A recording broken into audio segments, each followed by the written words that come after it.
please help us," the 14-year-old girl whispered, her voice thin as desert wind and her arms wrapped tight around a tiny bundle that barely stirred, and the cowboy froze where he stood, caught between the rising sun behind him and the shadow of fear in her eyes. He had seen danger before and he had seen sorrow before, but he had never seen a child carrying another child with such trembling desperation, and there was a moment where the whole prairie seemed to hold its breath as if the earth itself waited for his answer. The horses behind him stamped the dry ground, unsure of the tension that pulsed in the air, and he stepped forward, slow, careful, steady, as though approaching a frightened colt, for the girl looked ready to flee at the slightest wrong move. "Tell me what happened," he said, and the girl pressed the bundle closer to her chest as the faint cry of the newborn rose like a thin thread of sound that pierced the silence around them. "They will come back," she whispered, and her eyes darted across the open land as if expecting riders to appear at any moment, and the cowboy felt a tightening in his chest, for there was something in her voice that carried the weight of danger he did not yet understand. He crouched beside her and gently touched the blanket, and inside the tiny face scrunched up, and the newborn let out another small cry as though pleading too, and the cowboy felt something shift inside him like a lock clicking open. "You are safe for now," he said, and the girl shook her head and whispered again, "No one is safe, not while they are looking for us." The cowboy lifted his gaze to the ridge beyond the dry riverbed, scanning the horizon for movement, and for a moment he saw nothing, but then a faint cloud of dust rose far in the distance, drifting like a warning, and he knew the girl was not imagining the threat. "We need to move," he said, and she nodded, though her body shook with exhaustion and fear, and he gathered her up, supporting both her and the infant as though they weighed nothing at all, though the weight of responsibility pressed heavy on his shoulders. He led them to his horse, helped her mount, and climbed up behind her, securing the baby between their bodies, and he urged the horse into motion down a narrow trail that cut through old cedar stands and jagged rock where no wagon could follow.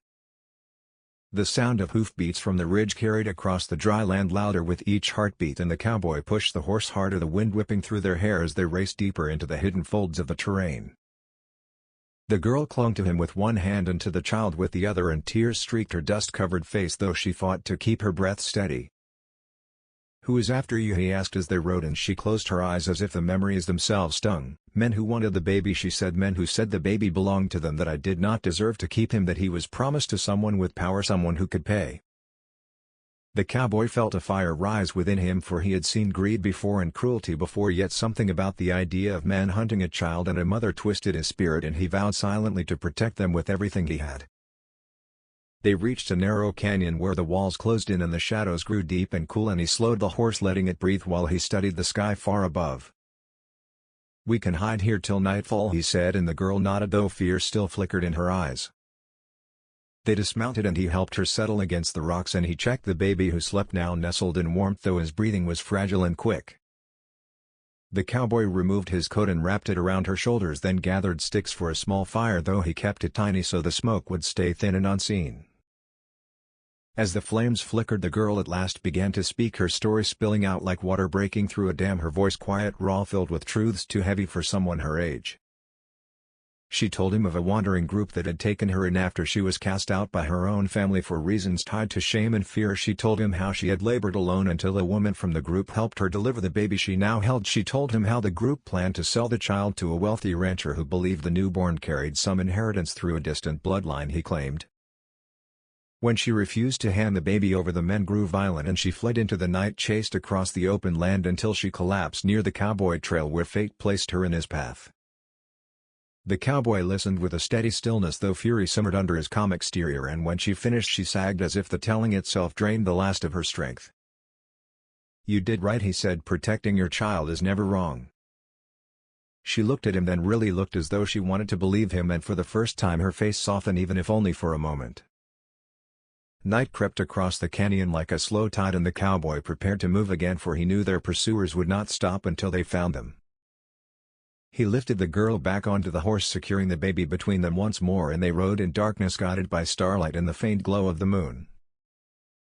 Hours passed as the land shifted from sharp stone to rolling hills, and at last they reached an abandoned lined shack hidden in a grove of cottonwoods where the cowboy once sheltered during storms. They entered quietly, and he set about securing the doors, placing wood across the latch and covering the windows with old grain sacks. Inside the shack the air smelled of dust and old memories, but it was safe, and that was enough. The girl sank onto the cot and he took the baby in his arms, rocking gently until the tiny body settled against him, and the cowboy felt something in his chest he had not felt in years, a sense of purpose that ran deeper than his own wandering life. He watched the girl as she slept, her breath slow and even, and the baby curled against his arm, and he knew he could not walk away from them. He knew he would have to stand between them and the men who hunted them, even if it meant drawing a line in the dirt and holding it alone. Before dawn he stepped outside, scanning the tree line, and he saw movement, shadows flickering between branches, and he knew they had been found. The riders were close, maybe minutes away. He hurried inside, woke the girl gently, and handed her the baby. "Stay behind me," he said, and she held the child tight, her eyes wide with fear yet also holding a stubborn spark of courage. The cowboy stepped into the clearing, the sky pale and cold with early morning light, and he waited as the riders emerged from the trees, one by one, hard-faced men with eyes like broken glass. Their leader rode forward, stopping a few paces from the cowboy, and he spoke with a voice slick with false friendliness. "Boy, you got something of ours." The cowboy said nothing. "Hand over the girl and the baby and we will spare you," the man said. The cowboy stood still as stone. "You hear me, boy?" The cowboy finally spoke, his voice low, steady, unshakable. "They are not yours." The leader scowled and raised his hand, and the riders moved to circle the shack. The girl inside clutched her baby, whispering soft promises of safety even as fear trembled in her words. The cowboy stepped forward, drawing the old rifle slung across his back, and the sight of it made the riders hesitate for a heartbeat. One heartbeat was enough. He aimed, fired, and chaos erupted across the clearing as horses screamed and riders dove for cover and dust exploded in rising clouds. The girl watched from the doorway, her heart pounding as the cowboy fought with fierce determination, each movement sharp and deliberate as though shaped by years of hardship and survival. Riders closed in and he met them head-on, refusing to yield ground even as the odds surged against him. But just as the situation grew dire, another sound rose from beyond the trees, the thunder of many hooves echoing like a storm, and a new group of riders burst into the clearing, men wearing the badge of the county patrol. The approaching officers surrounded the attackers, forcing them to drop their weapons and surrender. When the dust settled, the sheriff dismounted, approached the cowboy and nodded. "Heard trouble was riding your direction," he said. "Glad we made it in time." The cowboy nodded, grateful though exhausted, and the sheriff looked toward the girl and the baby, his expression softening. "We will get them protection," he said, and the cowboy felt relief wash over him like cool water after a long ride under burning sun. The girl stepped out holding her child, and she looked at the cowboy with a mixture of gratitude and wonder. "You saved us," she said. He shook his head. "You saved yourself, I just helped you stand." As the morning light grew warmer, she reached out, touched his hand, and whispered thank you, and the baby stirred in her arms as though echoing her gratitude.